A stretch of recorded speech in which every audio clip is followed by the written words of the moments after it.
It's time for Mornings at 8 with Jonathan Mark on AM 1480 WLEA. Oh, yes, it is time for Mornings at 8. Yes, it's Wednesday. It's halfway through the week. The weekend is getting a little closer. You can just see it peeking up over the horizon. It'll be here soon enough. So we're halfway through the week. Well, where do you begin? Especially this week. Things have gotten really crazy this week. I mean, it's just gotten insane. But a little closer to home, let's say closer than Washington, D.C., let's see, hot weather is coming. As you heard Rob Carolyn on his forecast, it's going to get really hot the next couple of days. And as a matter of fact, it's been hot the last week or two. So just as a reminder, I know our listeners know this. You guys are pretty smart. But it's a good idea if you're out shopping or visiting anywhere and you have a little child in the car, do not leave them locked in a car. Because if it gets, let's say the temperature is 90 or 95 outside, you lock that car and the windows are up, or even if they're down, it's very dangerous to leave a kid in a car. Very, very dangerous. As a matter of fact, this is from USA Today. A 10-month-old girl in Virginia is the 21st child to die inside a hot car this year. The 21st child. Let me see. Baby girl died Tuesday after being left in a hot car outside a grocery store in Virginia, according to local media reports. The 10-month-old girl is the 21st child to die this year after being left in a hot car, according to NoHeatStroke.org, which tracks pediatric vehicular heat stroke deaths in the United States. So the temperature in Richmond, which is where this was in the low 90s. And if it's in the low 90s outside, you get in a locked car, and man, it's got to be a whole bunch hotter in that car. And the girl is the third child to die in a hot car in the past week. So in 2018, it says here, in 2018 last year, 52 children died of vehicular heat stroke after being left in hot cars, according again to NoHeatStroke.org. Jan Null, a research meteorologist at San Jose State University, has been researching child vehicular heat stroke since 2001 and running the tracking site for almost as long. Null said that since 1998, that's 21 years ago, more than 800 children have died after being left in hot cars. According to his data, Jan's a guy, okay. Null said 54% of child vehicular heat stroke deaths occur after a parent or caregiver unintentionally leaves a child in a car. So, and the story goes on and on and on. But the point being that, just watch it. And I guess, I don't have any young children, but I guess you could forget that a child's in the car. I guess it would be hard to, but I suppose it's possible. So especially with the hot weather coming, just be sure when you leave the car, if you have a small child, that the small child is with you. Okay, that's that. Here's something from Fox Business. A bill designed to boost the legal age to buy tobacco and e-cigarette products in New York was signed by the governor on yesterday. The legislation raises the smoking age from 18 to 21 years old, according to the governor's office. It goes into effect in 120 days. And Cuomo, in a statement, slammed irresponsible corporate marketing campaigns young people as contributing to the prevalence of smoking among teens and children. So now it'll be 21. And smoking is probably, everybody knows this. Smoking is probably the most stupid thing you could do for your health. There's nothing dumber than smoking. Okay? So, I don't know, maybe it should be 25 or 30, who knows? But now the illegal age has been raised to 21. It was 18, I guess. So now it's going to be 21 years old. And as I said, short of standing in front of a moving train, you can't do anything worse for your health than that. Okay, that takes care of that. Now, over the past number of days, you just kind of wonder if everybody in Washington, D.C. has lost their minds. Everybody's gone crazy down there. And you've heard, of course, you can't possibly miss it. that President Donald Trump tweeted that they're known as the Squad. It's 4 freshman congressmen, all Democrats or whatever they call themselves. They've been raising hay down there. And he tweeted that if you don't like it here, go back to where you came from. Well, that was not the most politic thing he could have done.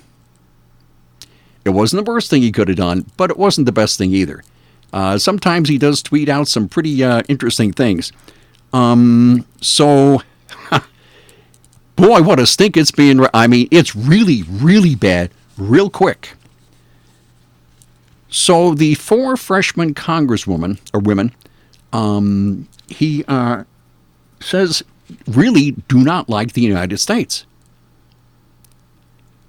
And he was a little miffed. And who can really blame him?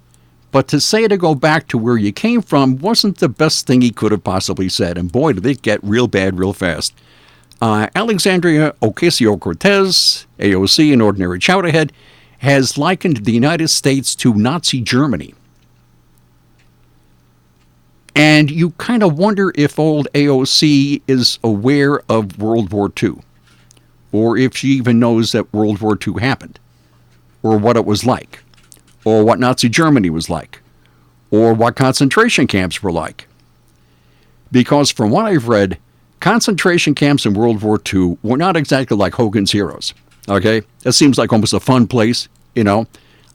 They were really bad places. I mean, they were really bad. So I don't think the United States is like Nazi Germany.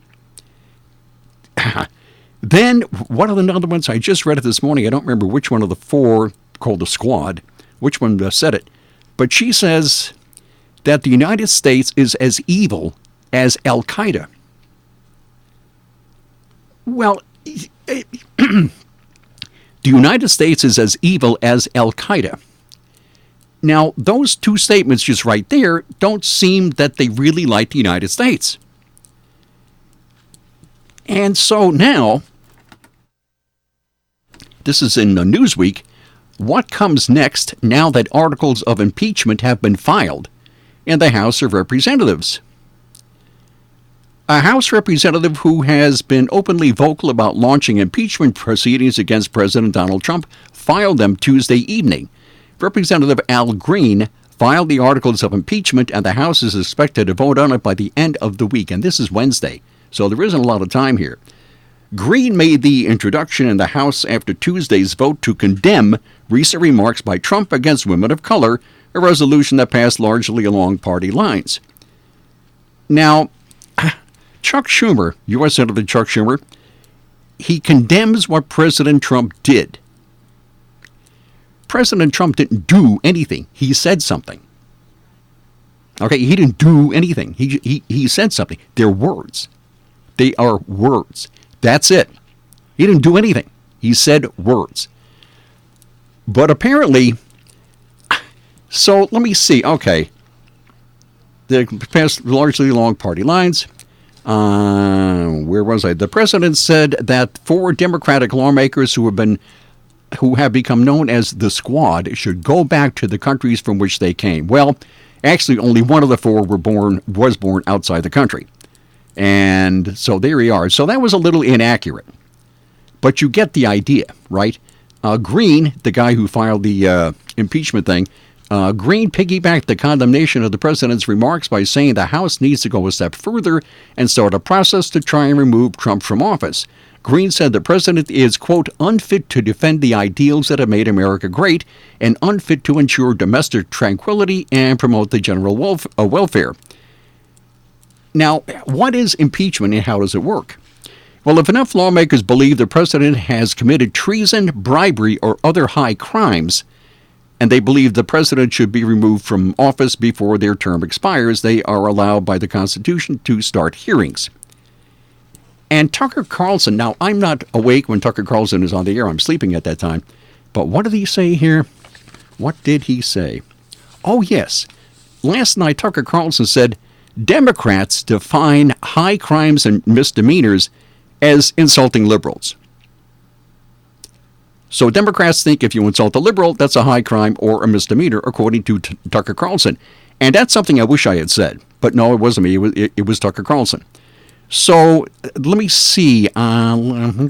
Impeachment can occur if president commits treason, bribery, or high crimes or other high crimes and misdemeanors. So insulting people is not treason, it's not bribery, it's not a high crime, and it's not a misdemeanor. It's something he said. That's it. That's all. But apparently that's enough to try to impeach him. So there we go. That's going on there. Let me. Where's the rest of this here? Okay. If enough, let me see. The House votes on articles of impeachment and needs a majority to pass. If passed, then the president is under impeachment similar to an indictment. The Senate would then hold a trial, which is overseen by the Chief Justice of the Supreme Court. It sets up like a jury trial, with House lawmakers serving as prosecutors and Senate members as a jury. The president would have his own lawyers. So if he is found guilty, what happens then? 2/3 of the senators must find the president to be guilty. If it happens, then the president is removed from office and the vice president would then become president. And there you go. So they want to impeach him, apparently because of what he said or something.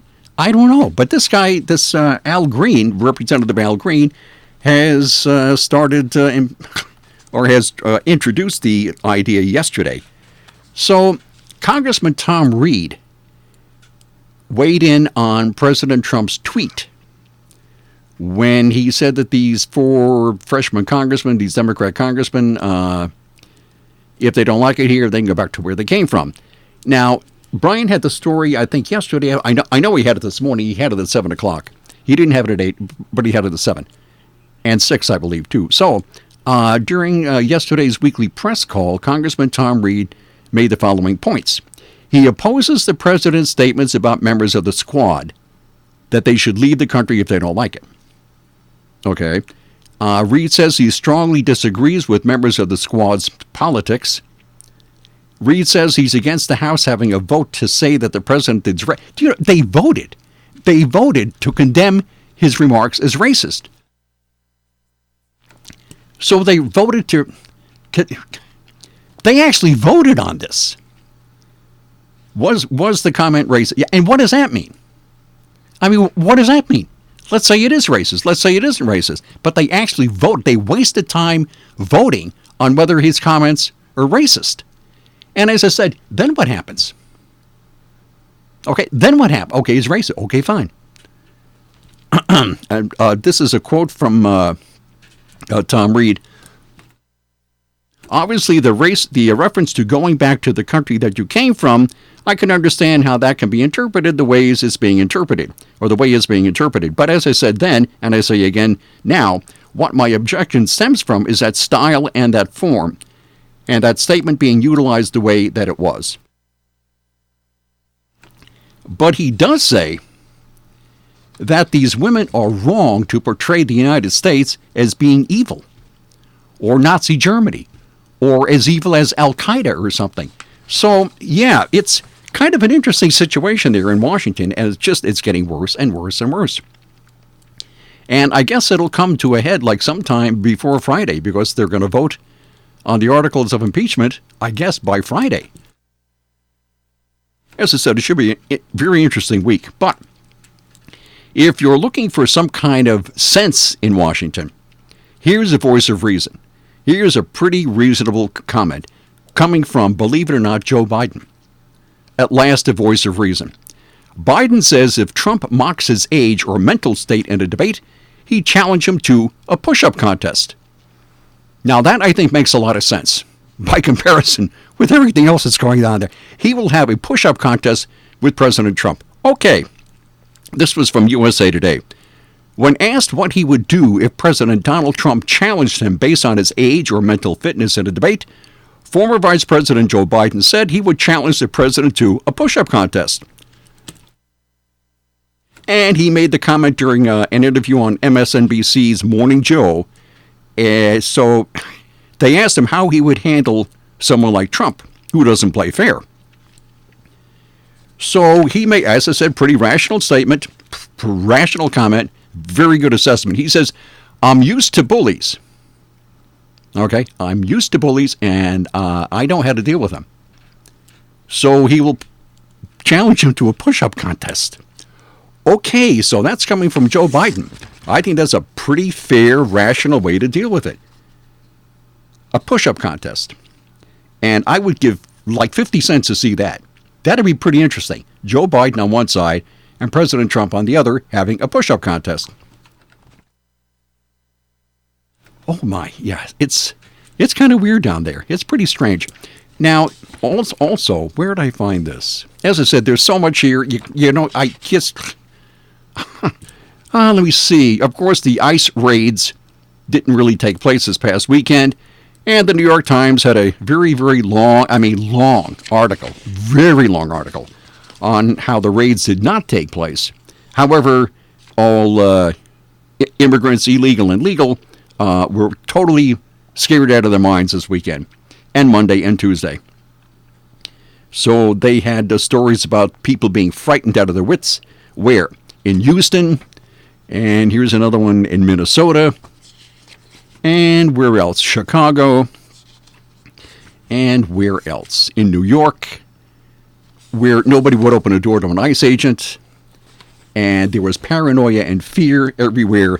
I just like to point out that in the 8 years that Obama was president, 3 million deportations took place. I did the math on this. I got it right down to the hour. 3 million deportations in 8 years.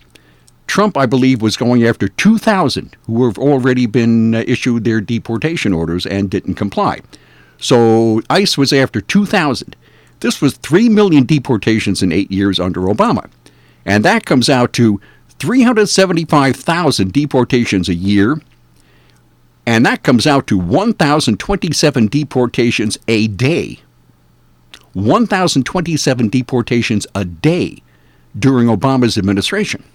And that comes out to approximately 42 an hour. So all those deportations took place. Nobody said boo. You didn't hear a peep out of anyone. Because why? Because you couldn't condemn or criticize anything Obama did for 8 years. Everything he did, everything was perfectly fine, absolutely perfectly fine. So ICE was going after 2,000. And this was 375,000 a year, and you never heard anything about it, which I think is kind of interesting. Okay, insurance is important for everyone. The Ryan agencies, your local insurance experts, they are like having your own personal insurance advisor. At the Ryan agencies, they represent you, not a single insurance company, putting you first. They work to find the best price, coverage, and service for you. They work to find insurance that matches your unique needs and budget. They offer you the best insurance value, and they are experts in your unique insurance needs. Good local people offering unbiased insurance advice. In Hornell, you can find them at the south end of the Broadway Mall there, and you can give them a call at 324-7500, and they also have offices in Jasper and Wellsville. They are the Ryan agencies.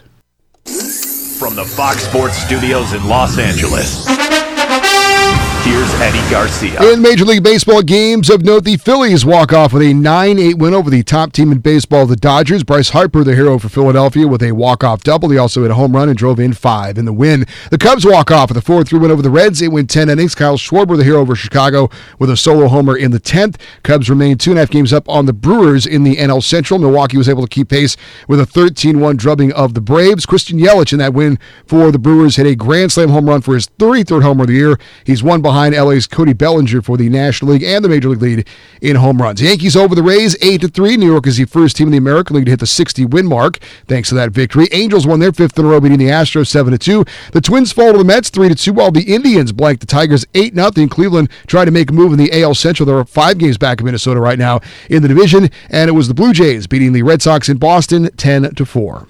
New to golf or seasoned veteran, you'll enjoy the casual, relaxed atmosphere of Vanderview Golf Course. 2 miles from downtown Alfred on Waterwells Road, Vanderview is a 9-hole executive-length golf course with a driving range on one side of the road and the course on the other. Family-friendly and fun recreation for everyone. Greens fees are one price for unlimited play, $9.50. High school students, only $5. Children 12 and under with an adult, no charge. You can play up to 18 holes or 9 holes with a cart and get the second 9 holes at no additional charge. Ladies and senior golfers who don't hit the long ball, Vanderview's got the executive length that's just right for your game. And new this year, a season pass for only $100. That's a lot of golfing fun for a very little bit of money. Vanderview Golf Course, 2 miles from downtown Alfred on Waterwells Road. Vanderview Golf Course. From the Fox Business Network, Amazon could be facing an antitrust investigation in the European Union. Reuters says merchants who sell on Amazon in Europe have complained that the company is using their data to boost Amazon's own sales, even copying their products. The probe could be coming within days. McDonald's is starting a new relationship with delivery company DoorDash. Starting later this month, the Wall Street Journal says DoorDash will pick up orders from 200 Houston area restaurants and will deliver them. And if it's successful, it could expand. McDonald's had previously been relying on Uber Technologies for delivery. Stocks were volatile on Tuesday after President Trump indicated a trade agreement with China still had a long way to go. The Dow dropped 23, the Nasdaq was down 35, and the S&P lost 10. With the Fox Business Report, I'm Jenny Cosola. Over the years, you've brought them into your home. You were prescribed opioids after the C-section and after Dad's back injury. They helped when you were in pain, and you held on to them just in case. But did you know holding on to unused opioids puts your family at risk? Trouble with opioids can start at home with unused medicines such as pills, patches, and syrups. You can remove the risk and protect your family. Find out how at www.fda.gov/drug disposal. Today at Simmons Rockwell Nissan in Horseheads and Hornell, drive away in a new Nissan Rogue lease for only $279 a month. A new 2019 all-wheel drive Nissan Rogue S model with rear cross traffic alert, blind spot warning, and touchscreen display, lease with no money down for $279 a month for 36 months. Only tax and DMV fees are due at signing. Shop Simmons-Rockwell.com. And here we are. Well, how much time? Oh, plenty of time. This is from Mental Floss. Little Turtles. An underpass for turtles in Wisconsin is saving dozens of the little guys' lives. It starts off, why did the turtle cross the road? Because an underground tunnel made it safe to do so. In 2016, the Wisconsin Department of Transportation and Natural Resources partnered with the University of Wisconsin at Stevens Point to construct a tunnel beneath Highway 66, hoping to cut down on high turtle mortality rates, reports Robert Mentzer for Wisconsin Public Radio. The tunnel with the Jordan Pond, I don't know where that is or who or what, anyway, the tunnel with Jordan Pond on one side and wetlands on the other was a noble venture. But the turtles had no way of knowing it was a crossing point, rather than a dark and potentially dangerous hole. So Pete Zanny, herpetologist and associate professor of biology at the University of Wisconsin-Stevens Point, installed aluminum flashing outside of each opening, which would reflect the sky and let turtles know that there's a light at the end of the tunnel. Zanny also installed grates above the tunnel to make it less shadowy, and a small cul-de-sac in a nearby piece of the fencing to encourage turtles who missed the tunnel to turn around. So, Zanny and his team found that in the first year after construction, 85% fewer turtles were killed on the road, and no baby turtles were among the casualties. In the last few years combined, only 40 turtles died compared to 66 deaths in 2015 alone. And that's great news for local turtles, of course, and it's great news for local humans. The intersection in question is always busy with truckers, commuters, and families en route to Jordan Pond. And the turtle crossing can exacerbate traffic congestion and increase the chance of accidents. So, the turtles win, we win, everybody wins, it's all good. Okay, I will see you tomorrow at 8:05. Bye.